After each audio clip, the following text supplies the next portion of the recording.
আচ্ছা স্টুডেন্টস, দেখো আমি অরিজিৎ স্যার আজকে তোমাদের ক্লাস 11-এর মডেল অ্যাক্টিভিটি টাস্ক 2 যেটা কেমিস্ট্রি থেকে দেওয়া হয়েছে, রসায়ন বিজ্ঞানের প্রাথমিক ধারণা থেকে আমি অলরেডি টাস্ক 1টা করে দিয়েছি তোমাদেরকে। আজকে টাস্ক 2টা করে দিচ্ছি।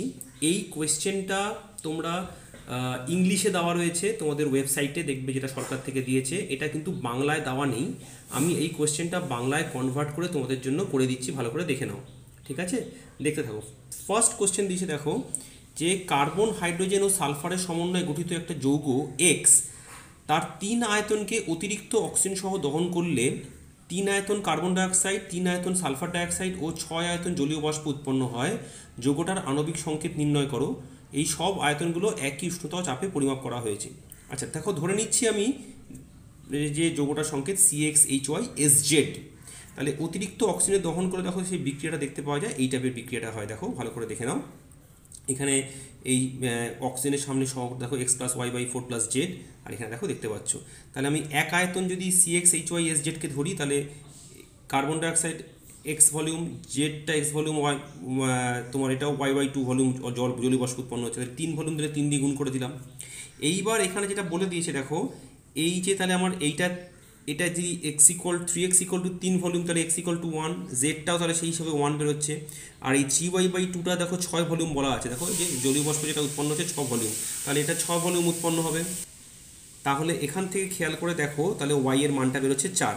তাহলে বুঝতে পারছো, তাহলে দেখো x এর মান 1, y এর মান z এবং z এর মান 1 এবং y এর মান 4 বেরোলে এই যে আমরা CxHySZ যেটা ধরেছিলাম, তাহলে এই সংকেত দাঁড়ালো CH4S। এই যৌগটা হচ্ছে সংকেতটা। ঠিক আছে। আচ্ছা, এরপর 2 নম্বর যে কোশ্চেনটা দিয়েছে, দেখো কোনো দ্রবণের দ্রাবকের গাঢ়ত্ব মোলালিটি ও নর্মালিটি গাঢ়ত্ব দ্বারা প্রকাশ করা হয়। এর মধ্যে কোনটা উষ্ণতা ও চাপের উপর নির্ভর করে না, কারণ সহ ব্যাখ্যা করো। দেখো প্রথমে আমাদের এখানে জেনে নিতে হবে সেটা হচ্ছে মোলারিটির সংজ্ঞাটা কি। সেটা হচ্ছে দ্রাবের মোল সংখ্যা বাই দ্রবণের আয়তন। মোলালিটির সংজ্ঞাটা কি, দেখো দ্রাবের মোল সংখ্যা বাই দ্রাবকের ভর কেজিতে।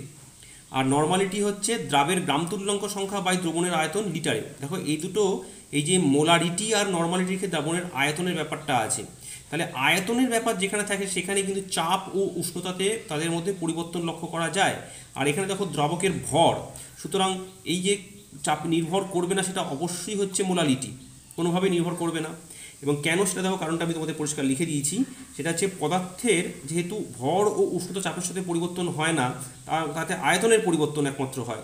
তাই মোলালিটি হচ্ছে একমাত্র গাঢ়ত্ব যা কিনা উষ্ণতা বা চাপের উপর নির্ভর করে না। ঠিক আছে, তাহলে বুঝতে পেরে গেছো। আচ্ছা, এবার 3 নম্বরে দেখো আরেকটা অঙ্ক দিয়েছে। একটা ধাতুর 0.6 গ্রাম পরিমাণকে লঘু হাইড্রোক্লোরিক অ্যাসিডের সঙ্গে বিক্রিয়ায় 220 ml হাইড্রোজেন গ্যাস উৎপন্ন হয়, যা 17 ডিগ্রি সেন্টিগ্রেড উষ্ণতা ও 755 মিলিমিটার পারদের চাপে জলের উপর সংগ্রহ করা হয়। ধাতুটার তুল্যাঙ্ক ভার নির্ণয় করো।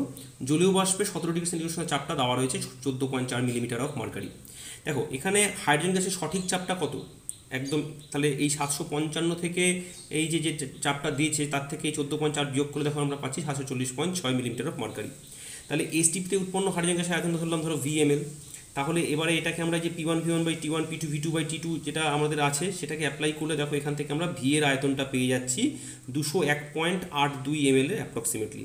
ঠিক আছে, এইবার দেখো তাহলে এসটিপিতে আমরা জানি 22,400 ml হাইড্রোজেন গ্যাসের ওজন হচ্ছে কি 2 × 1.008 গ্রাম।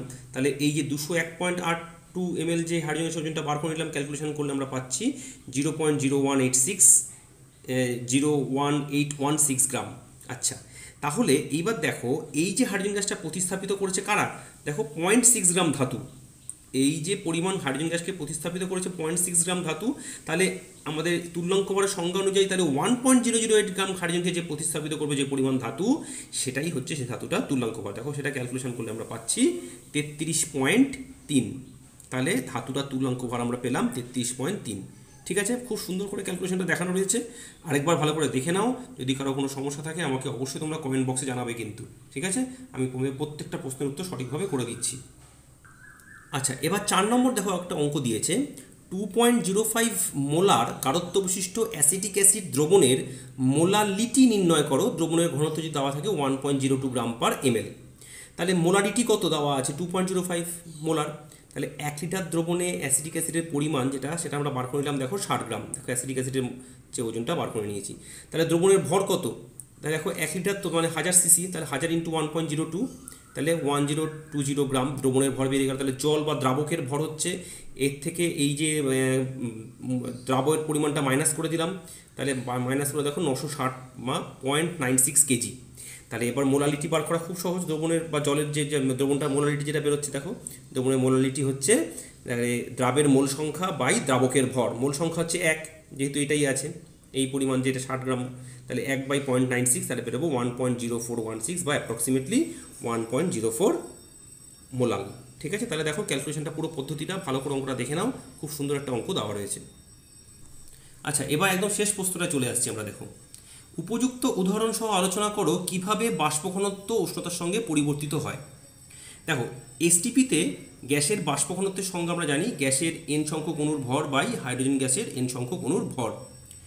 অর্থাৎ সমচাপ ও উষ্ণতায় কোনো গ্যাসের ভর সম আয়তন হাইড্রোজেন গ্যাসের ভরের তুলনায় যত গুণ ভারী, সেই তুলনামূলক সংখ্যাটাকে হাইড্রোজেন গ্যাসের পরিপ্রেক্ষিতে ওই গ্যাসের বাষ্প ঘনত্ব বা ভেপার ডেনসিটি বলে। এবার যেহেতু এটা একটা তুলনামূলক সংখ্যা, তাহলে দেখো চাপ ও উষ্ণতার সঙ্গে এর কোনো প্রভাব নেই। খেয়াল করে, এটা তুলনামূলক বাষ্প ঘনত্বের বিষয়টা, তাই তো? তাহলে দেখো আমি একটা উদাহরণস্বরূপ যদি বলি, নাইট্রোজেন গ্যাসের ক্ষেত্রে ধরো, নাইট্রোজেন গ্যাসের মলিকুলার মাস বার করে নিচ্ছি, দেখো 28। তাহলে ডি অফ নাইট্রোজেন হচ্ছে PN2/RT এবং ডি অফ হাইড্রোজেন হচ্ছে PMH2/RT। যদি বার করে দেখো, এখানে টি আর পি ধ্রুবক, ঠিক আছে, উষ্ণতা মোলার গ্যাস ধ্রুবক এবং চাপ তো ধ্রুবক রয়েছে। তাহলে দেখো এই DN2/DH2 করলো, দেখো MN2/MH2, দেখো টি বা পি এর উপর নির্ভর করলো না। তাহলে এটা কিন্তু 28/2 14, নাইট্রোজেন গ্যাসের বাষ্প ঘনত্ব আমরা 14 বার করতে পারলাম। দেখো এই যে ক্যালকুলেশনটা করেছি, দেখো এখানে পুরোপুরিভাবে মোলার গ্যাস, দেখো কারণ আমরা মানটা জানি, আমরা যেটা হচ্ছে M = 2D, এখানে কোনো রকমভাবে এটা টি বা পি এর উপর নির্ভর করছে না, অর্থাৎ এখানে কোনো রকম চাপ বা উষ্ণতার ক্ষেত্রে কোনো প্রভাব নেই। ঠিক আছে স্টুডেন্ট, তাহলে এই 5টা কোশ্চেনই তোমাদের দেওয়া ছিল। এই কোশ্চেনটা আমি তোমাদেরকে বাংলায় পুরো করে দিলাম, কারণ এটা ইংরেজিতে দেওয়ার কোশ্চেনটা রয়েছে।